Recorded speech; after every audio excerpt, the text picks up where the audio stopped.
Hello and welcome to episode 154 of Tom's Hardware, the podcast, and it is November the 14th, 2023. I'm your host, Associate Editor Les Pounder, and with me as always is our Raspberry Pi expert, Ash Hill. And we have a very special guest tonight, a master inventor of sorts, you could say. It's Andy-Stanford-Clark. Andy, how are you? I'm very well, thank you, Les. Great to see you again. I was just speculating, it must have been 4 years ago at Odd Camp in Manchester that I last saw you. So it's been way too long. It was indeed 4 years, yes. And you spotted me from the back, but didn't recognise me from the back and asked me to hold something if memory serves. But I can't remember what it was now. But anyway, that was fun. So Andy, we've got you in the show tonight. We want to know all about you and what you do, because in the UK, you are, one of our leading inventors of stuff, basically electronics, computing. You've been on TV with Rory Ketland-Jones. You've been on American TV. You've done courses. You've done speeches for BCS. You've done everything. So we want to know all about you. So Andy, can you just tell us who you are, what you do for a living, and why do you like Raspberry Pi? Okay. Well, I've been working for IBM in the UK for a very long time, 32 years, and so I'm a software engineer by training and by profession. I've got a degree in computing and maths and a PhD in computer science. Visiting lecturer at 3 universities, UEA, Southampton and Newcastle, and I'm a fellow of the BCS, British Computer Society, and I've always been an electronics hobbyist since a very early age. My dad sort of taught me to solder. He reckons I could solder before I could write, which given my handwriting today is probably not unfair. So that's always been so I've always had this fascination with being able to control the real world from software. So from the sort of the detachment or the virtual world of software, which is only doing things on the screen, being able to make things happen, actuators, get readings from sensors. And then I kind of put that aside for quite a long time while I became a software engineer. But then things like the Raspberry Pi came along, and it all came back into focus. And that was really because of my focus on Internet of Things. Another long time ago, 24 years ago, I co-invented MQTT, which I'm sure we'll be talking about more in a moment, the messaging protocol for the Internet of Things. And I've been effectively evangelizing that technology across many different industries ever since, which means that I've helped create, probably not fair to say, helped create what we now call the Internet of Things. And lots of people have got very excited about MQTT and linking things up. And of course, I've been able to fulfill my passion of being able to control things with the real world through whether it's Pis or Arduinos. I'm a great fan of ESP8266s. Most things I have one of those inside it, and or a Raspberry Pi. And that's what I've been doing ever since, really. So, and really the excitement for me is being able to make a difference across many different industries, and whether it's tech for good, helping elderly people live out their retirements in their own homes, or whether it's helping automate a factory or hospitals or chemical plants, whatever it is. I mean, I just love getting involved in all these different things and going for a site tour whenever I can. So I'm just thirsty for the science. Awesome. Well, it leads on to a very quick question before we get into the main questions. Before Raspberry Pi, how were things connected to the internet? So, the very early Internet of Things before Pi, how would we do that? So is that to me or to Ash? To me. That's to you, sir. Yeah. Sure. Yeah. So this was the point. You had to get your soldering iron out and make a circuit board and get things connected together. And it was very hard. So most things plugged into a PC or some kind of small. There are some embedded systems, which some of you may remember the Viglin NPCL. I'm sure if Popey's listening, he'll be chortling. That was a single board computer with a 486 in it, probably, maybe a 586, who knows. So that was kind of a precursor to the Pi. It didn't have a fan. That was kind of the turning point, is when you could actually make a PC compatible system that had no fan. And of course, when I say PC compatible, it would run flavor of Linux, which meant you could get away with smaller memory footprints. So lots of these sort of single board computers, but they were all running strange variants of Linux. They were not the GPIO was really the thing that was missing. They were, because they were meant to be PCs, they'd have a VGA output. I think they had a Centronics board, but they have some USB ports that you could plug cards into to break out I/O. But none of them had the lovely GPIO header that we now know and love on the Raspberry Pi. That was, for me, the real turning point. And I guess the other thing that we had was the Arduinos, some of which had an Ethernet shield or even a Wi-Fi shield or a GSM shield, so you could connect them to the internet. But of course, they still are so limited in their memory footprints. And back then, and I guess it's changed a lot now, there weren't so many libraries. You could just go, oh, I've got one of these displays or sensors, and just include the library and all the functionalities there. And that's the takeoff of those open source libraries has just completely transformed the Arduino. And the fact that that stack is ported to things like the ESP32 and the ESP8266, different architectures, just means that that's just a tremendous platform to develop on.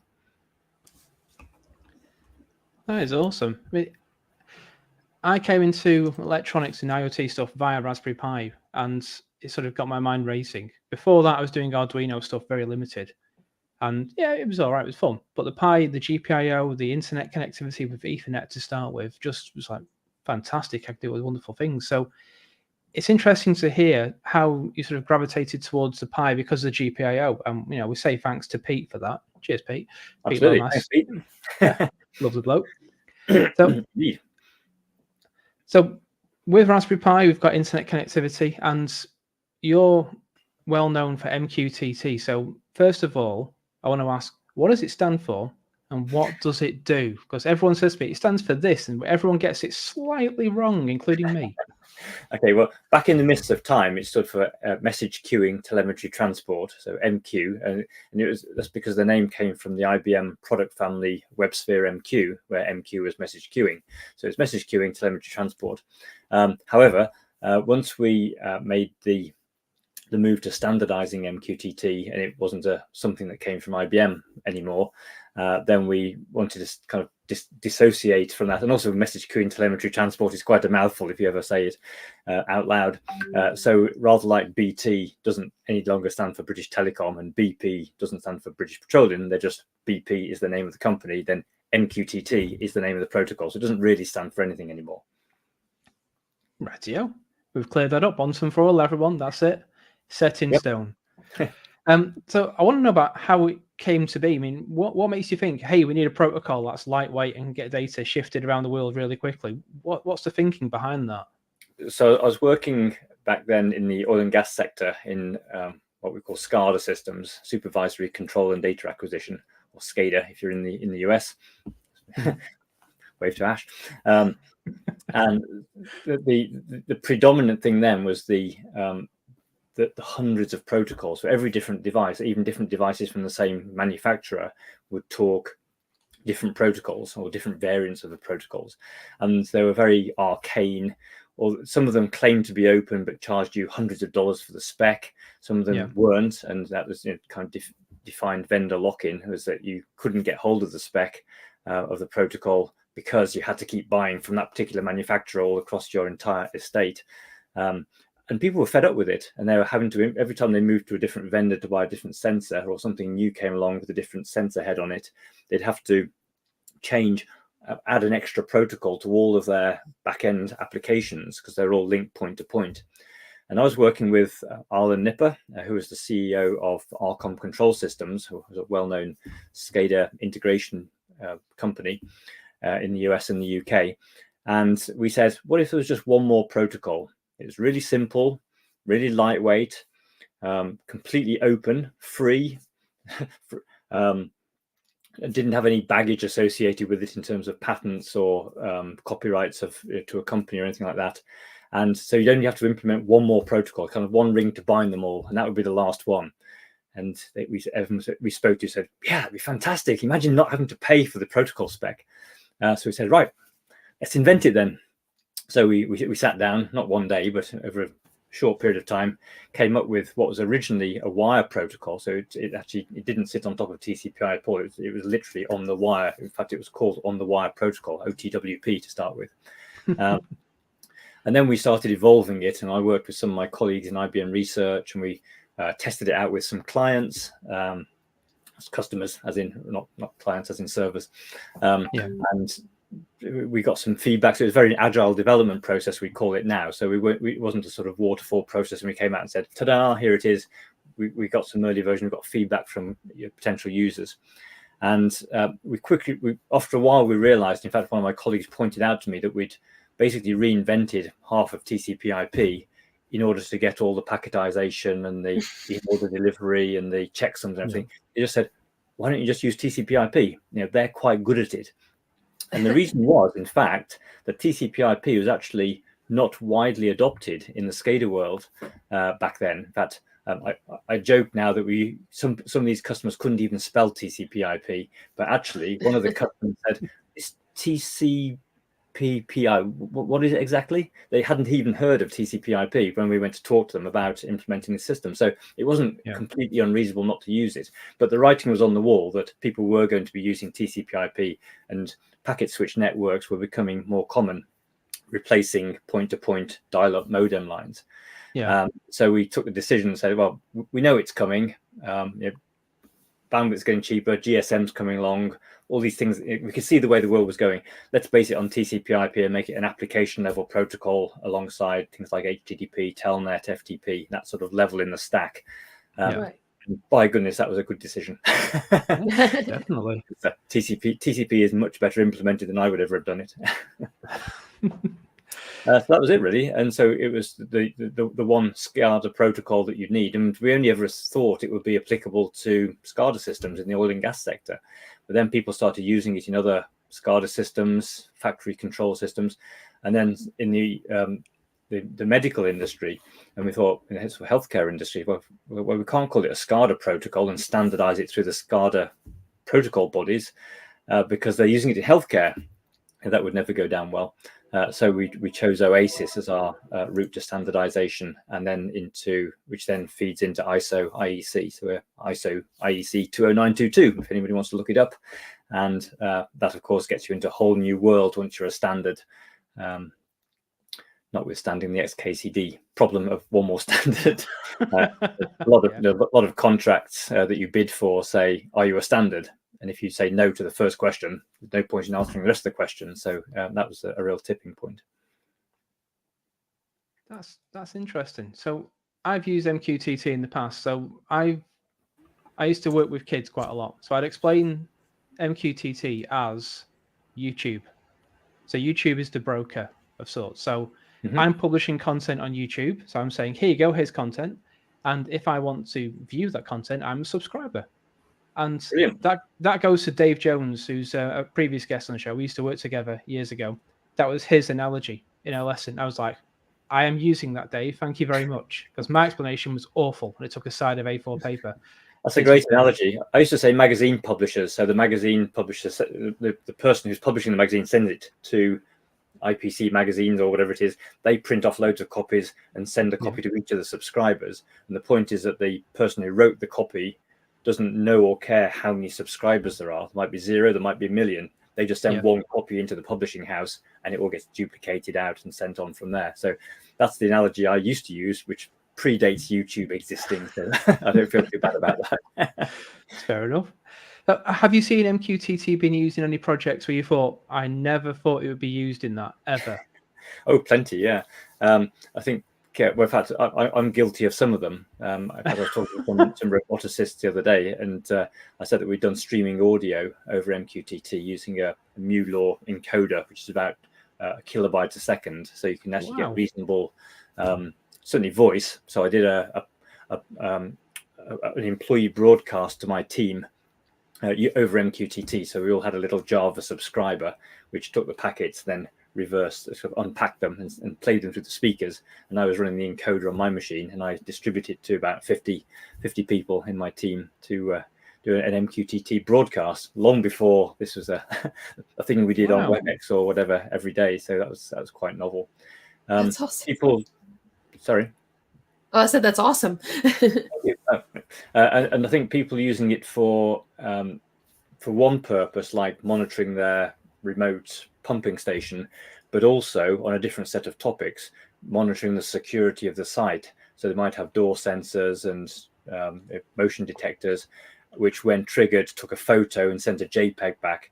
And that was quite nice for me because it was kind of using the same protocol, but the same connection, but for complete two different systems. Whereas normally you'd have the SCADA system getting the data, then you'd separately implement a completely separate set of wires for the CCTV and the security system. That may be run by a different company.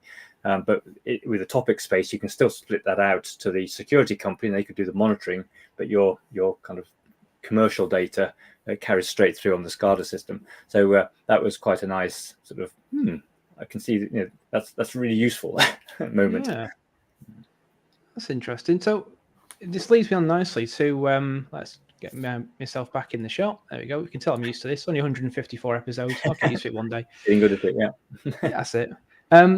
So you've got MQTT, is this protocol that can transmit and receive data everywhere around the world who's listening to it. Is that what Kettle Companion's based on, which is a way to help for elderly people have independent living? Actually, it is, yeah. So I've been doing well, I've been doing some work with, everything in my world is driven by MQTT. It would be shocking if it didn't. So yes, MQTT underpins that. I've been doing some work with a company called Current Care, which was doing ambient assisted living, or AAL as it's called, which is passively monitoring elderly and vulnerable people in their homes, so that you're not intrusively monitoring them. There's no cameras or microphones, but you can just keep an eye on them, check they've got up in the morning, see how long they're sitting in front of the telly, check they've had a hot meal from what the sensors are telling you. And one particular use case really resonated with me, and that was if my mum hasn't had a cup of tea by 10 o'clock in the morning, that's extremely unusual. I mean, she'll always have a cup of tea first thing, and indeed most people do, or a cup of coffee or so. And they'll boil some water. And so I had this idea that if you have a smart plug, which the kettle's plugged into, monitoring how much power the kettle is using, or zero or a lot, and that's sending over Wi-Fi MQTT messages say, oh, the kettle's on. And at the other end of that, at my house, I've got a little kettle, an ambient kettle, which is an ESP8266 with a little LED, RGB LED NeoPixel on top of it. Oh, Kevin. And that turns green when my mum has a cup of tea in the morning. Now, if she hasn't had a cup of tea by 10 o'clock, it turns red, and I get a text saying mum isn't up yet.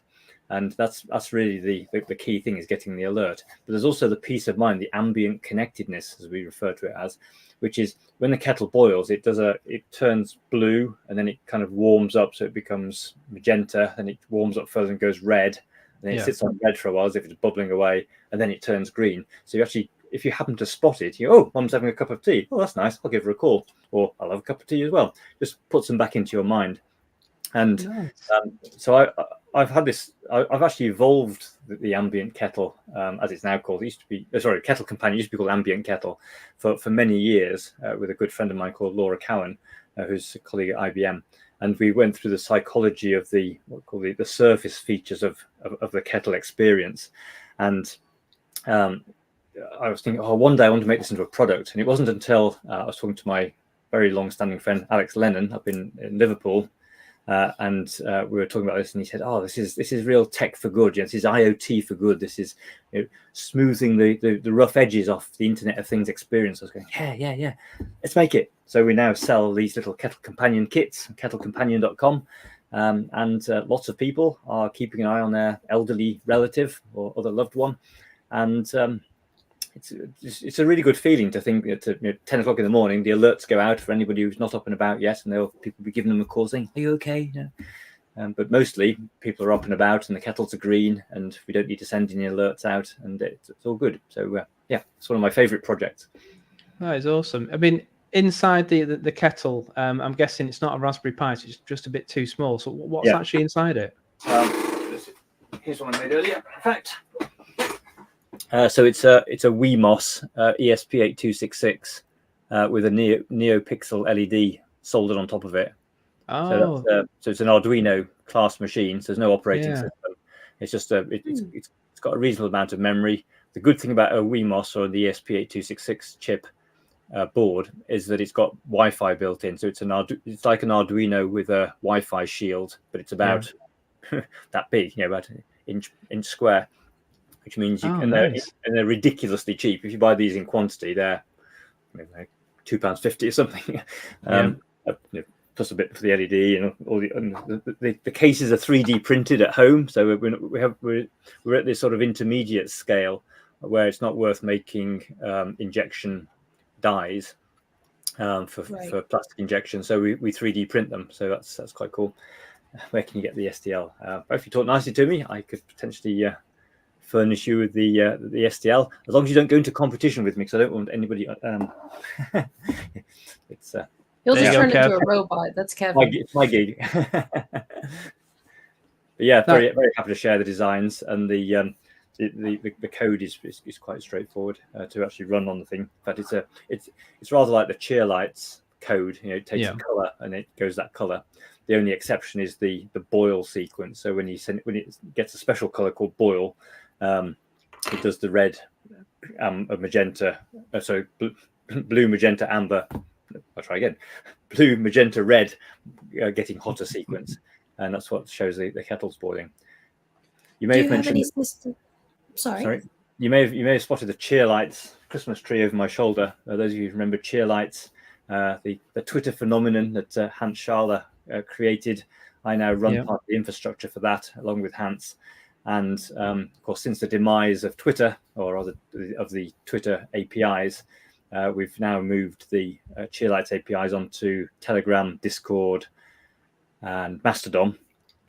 So you can change the Cheerlights color at will from one of those. Let's turn it green, for example. So now all the Cheerlights devices in the world, including my Christmas tree, will be turning green as we speak. Neat. And that's all driven by MQTT under the covers as well, of course. Obviously. It's everywhere. You don't really realize, do you?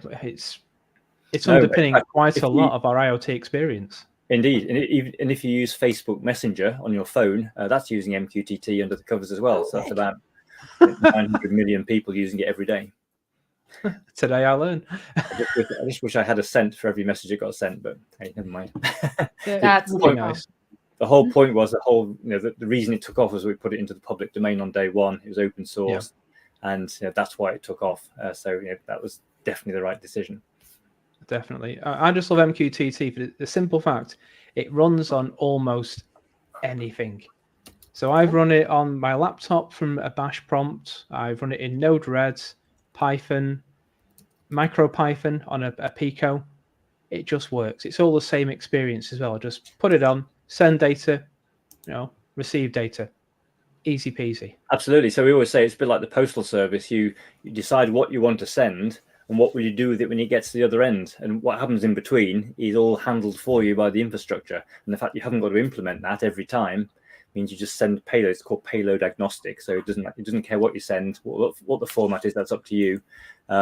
It just gets there, and that's really nice, because otherwise it just means you're starting from a higher level towards the application you want to write. Yeah. I mean, you talk about infrastructure. I mean, I've heard in MQTT parlance, mosquito. What's that all about? I mean, I know it as an animal that bites you and it's really annoying. This is mosquito with two T's, which ingeniously embeds the letters MQ, T, and T in the right order inside the name. Awesome. So I was giving a talk at an earlier OggCamp than the one that we met at some time ago now, and I gave the keynote talk and all about all of my home automation and the applications, the projects I've been building using MQTT. And I said at the moment, it's not many people implement MQTT, so it's kind of seen as an IBM thing. But I said it'd be really cool if somebody implemented an open source version of the broker, which is the bit that sits in the middle between the publishers and the subscribers, because then it would be like open to everybody. It'd be free to the world. And Roger Light, my good friend, was then working at Nottingham University, was sitting in the audience, was so inspired by this idea that he rushed home and registered on Launchpad, which is the Ubuntu equivalent of GitHub that we use now. The project Mosquito, didn't really think much more about it.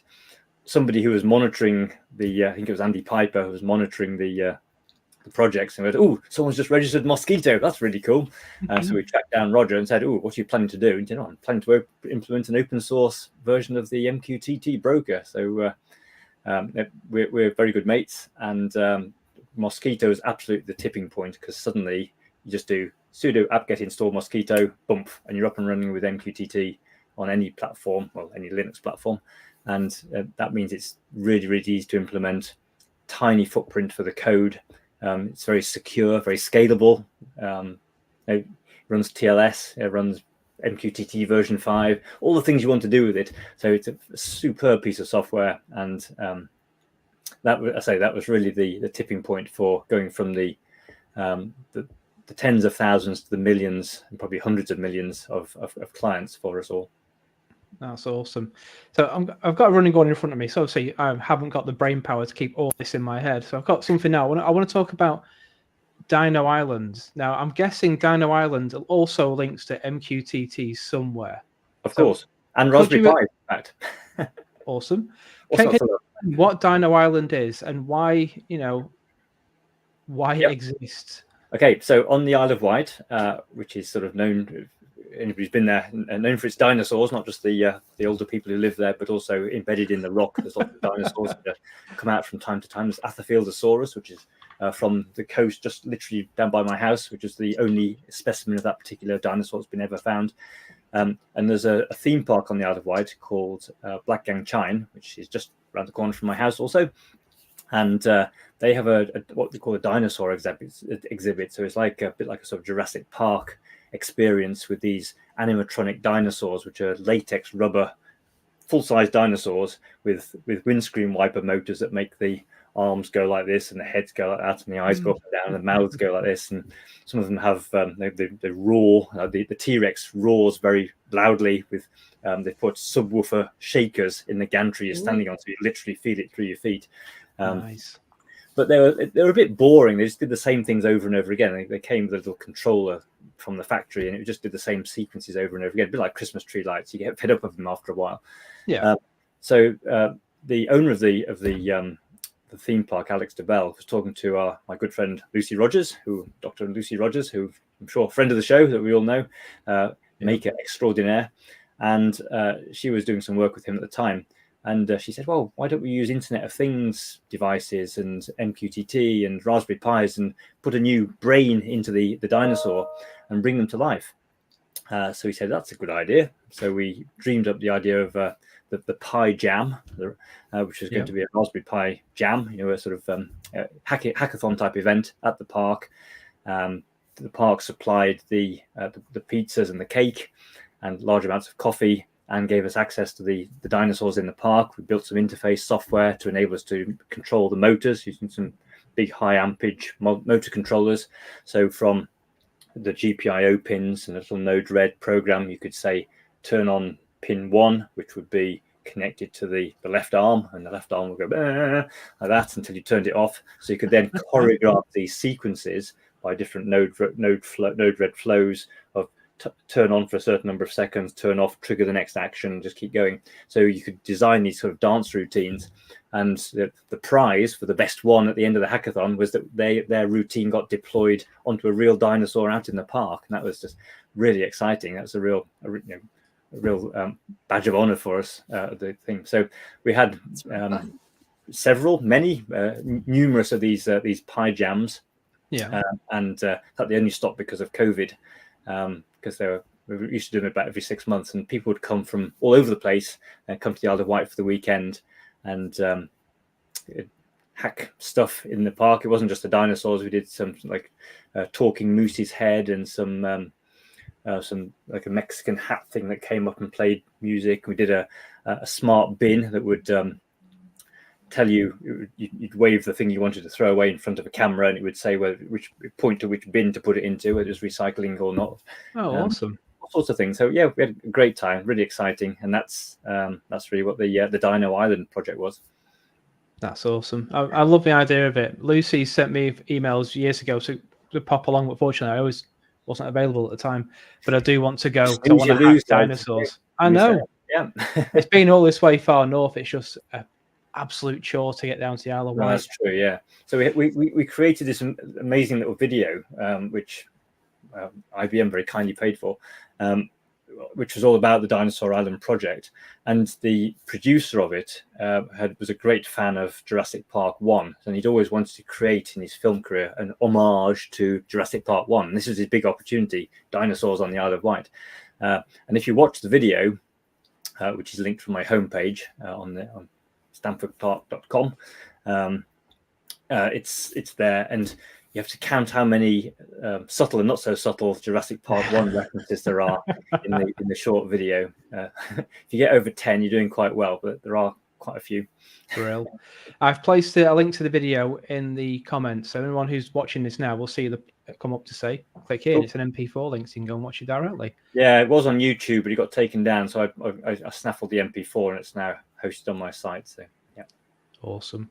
Well, I'm going to end the section with yourself, Andy, by talking about a project that's now quite old, but something you've been recently talking about at a BCS lecture, I think yesterday, in fact. It's How I Know You originally, and it's because someone at OddCamp said to me, there's some bloke on stage talking about a hydrogen-powered Raspberry Pi. And I'm like, you are? So, Andy, what is it? What is this HiPi? Yeah, the hashtag HiPi. So I was working on a project, really cool project actually, looking at hydrogen as a future fuel funded by Innovate UK. And we're using hydrogen electrolyzers, which take electricity and split water into hydrogen and oxygen. And then you can recombine them in a fuel cell. Hydrogen plus oxygen over a catalyst gives you electricity plus water. And it's a reversible reaction. And so I quite often presented about this technology to conferences, and I thought, and because I wanted to play with the fuel cell basically, and a company I was working with had a fuel cell kit, experimenter's kit. I thought it'd be really cool to play with this, so I got this fuel cell. And I thought, seems to, and it had a very highly variable output, anywhere between like sort of 8 and 15 volts, depending on what it's doing. I put it through a regulator in the put a USB power supply on it, and I thought, I've got hydrogen-powered USB output. What can I do here? And then it just suddenly clicked. I thought, if I power a Raspberry Pi from the hydrogen fuel cell, I could make it auto boot into the presentation that I was going to give about the hydrogen project. So it's incredibly self-referential. So I'd walk on stage with this lovely Perspex plate with the different components placed on it. We'll put a photo in the show notes. And then I screw a little cylinder of hydrogen onto the valve, and it would then power up. It would boot up the fuel cell. That would come up to voltage, and the relay would click, and that would then provide power through the USB to the Pi, which would then start booting up all the Debian, the Raspbian boot up sequences on screen on the HDMI output. And then eventually go bing and boot into the title page of my presentation. And of course, because I was explaining all this as I was going along, it's the only time in my life I've got a round of applause on the title slide of my presentation. That was pretty cool. So that was the HiPi, and in fact, I went to the launch of the Pi 3, I think it was, and we all got given a Pi 3 in our goodie bags by Eben.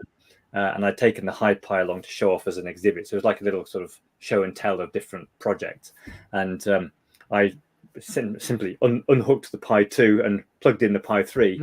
So on launch day, we actually had a hydrogen-powered Pi 3 on show, which is took Twitter by storm for a while. So that was pretty cool. Yeah, that is awesome. Could HiPi power Raspberry Pi 5, which needs just a little bit more wattage these days? Yeah, I think so. Yeah, I mean, you can get bigger fuel cells. You can get some really big ones. I mean, there are some fuel cells which power cars, and in fact, fuel cell electric vehicles. So you can buy massive ones, for 40 kilowatt or 400 kilowatt. I don't know. I can't even think what they are now. 40 kilowatts probably. So yeah, you could just buy a bigger fuel cell. Wow. Need a bigger boat, then you can plug it. But I think as long as you weren't running the GPUs flat out. I mean, my Pi 4. I haven't got a Pi 5 yet. I'm sad to say. I'm holding back. I'm waiting for the killer application for it, because I do all the AI stuff I need to do on the Pi 4. That seems to be good enough.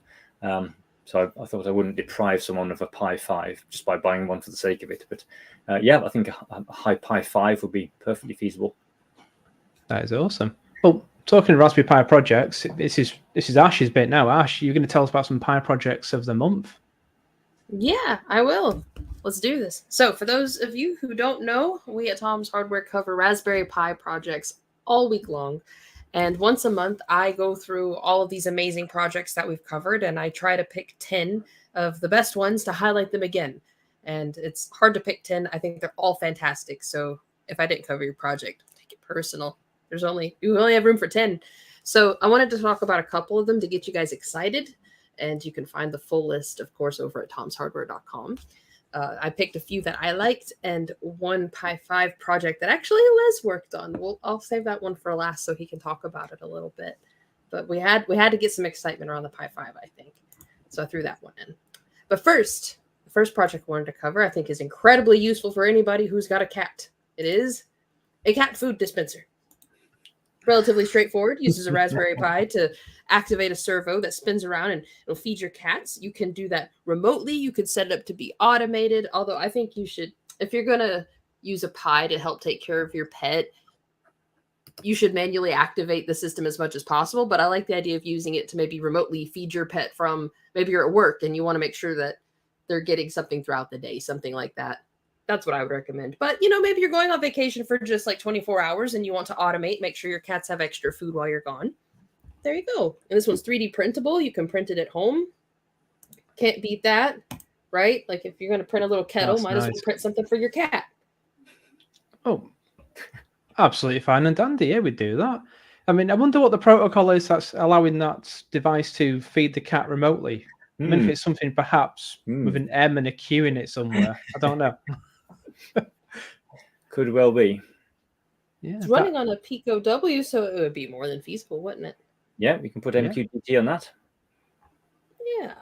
That is cool. Well, the next project I wanted to share, I think this one is just really just too cool because I love seeing how much things have changed in modern times as far as how computing is taught to students. I took Cisco networking back in like 2007 to 2009, and we didn't have Raspberry Pis to play with. If you wanted to play with a server rack, we had actual servers and stuff like big hardware. We didn't have little things to experiment with clusters and the like. So this is really cool to me. It's a cluster of 32 Raspberry Pis that the teacher who put it together uses to teach his kids programming.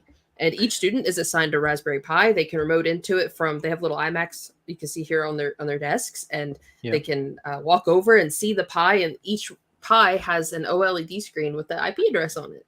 So you're learning so many networking fundamentals with that too, just recognizing, okay, this is a number assigned to this specific computer. I can connect to it with this specific computer. Just so many fundamentals you have to wrap your head around just to use the classroom. I just like how it's implemented, and you have to have, or I don't know what I'm saying, have to have, but I think it's a really cool way to teach programming because it's fundamental to the class itself. Yeah, I could see students, actually university students, benefiting from a cluster of 32 Raspberry Pis as well. You can do some pretty serious divide and conquer algorithms on that. It's awesome. I mean, you've got the power of a 1980s Cray computer in the corner of a classroom now. It's awesome. It's very awesome. I'm a little jealous. And the wiring is on point. That's lovely. Oh, it's beautiful. He's made a couple. This is the most recent one, and then I think this is an older one.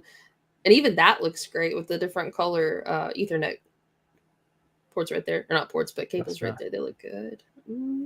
I like that. And then the last one, I'll let Les jump in whenever he wants to talk about this, but he overclocked a Raspberry Pi 5, and I think that's awesome because it didn't take long for someone to start pushing it to its limits. So, Les, what did you do to make that happen, and do you think that's the most we're going to get out of it? Believe it or not, it was literally 2 lines of code. So, so I can't sit there and claim I'm some sort of greater achievements, Les. Yeah, pretty much. Yeah, it was clean code. It worked. 3 gigahertz stable on the CPU and 1.1 gigahertz on the GPU. Stable. Yes, I had to use the active cooler. So the Pi 5's got an active cooler now and a heatsink, so it's constantly keeping it cool. You didn't dip it in liquid nitrogen then? No, the budget didn't allow for that. That's the next step. That would be fun. But yeah, it was stable. I did manage to get 3.2 overclock, but I could not reliably report it. The system was reporting two different speeds. One said 3.2, one said 3. So we have to go to the lowest common denominator on that one. And I was happy with 3 gig. And that's a fast Pi. That's nice and quick. And when I can see John in the chats mentioning about the M.2 hats for the PCIe Express, PCIe connector. So on the Pi 5, you've got a little PCIe port there, and there's going to be an M.2 hat coming out soon for NVMe SSDs to fit on the Pi. Lovely. Once we've got that working as well, with an overclocked Pi, we've got pretty much a desktop computer with GPIO, which is nice. Yep. That's going to be fun. That's the key. That's the kicker. Yeah. So great fun. It's probably worth mentioning. I just remembered my very first Kettle Companion prototype had a Raspberry Pi inside it. It was a Fisher Price kettle, and it made a boiling sound when you pressed the button on it. And it actually had a Raspberry Pi with a 3G dongle. So you send a text to it saying boil, and it would do the boil sequence. I did it at ThingMonk. I demoed it at ThingMonk quite a long time ago. That is awesome. I like the idea of Kettle Companion. That's good. I mean, we all get older, and we all may need to have services like this in our lives one day. And it's just nice to keep us connected to our family and those that we love and care about remotely without having intrusive microphones and cameras if we don't want them.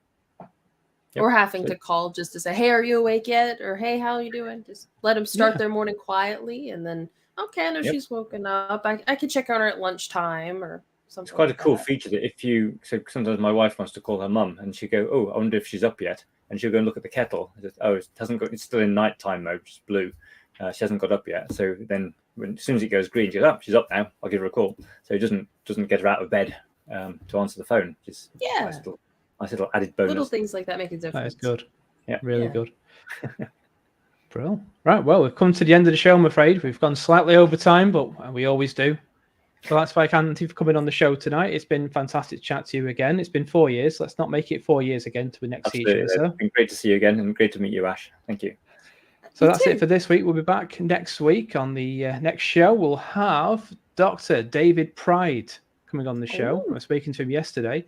And he's got a rather large game of Tetris, which involves ping pong balls, Raspberry Pi, and I'm guessing NeoPixels. Yeah. That's going to be cool. If only we could play it remotely live, right? Well, ask Dave, see what he can do in a week.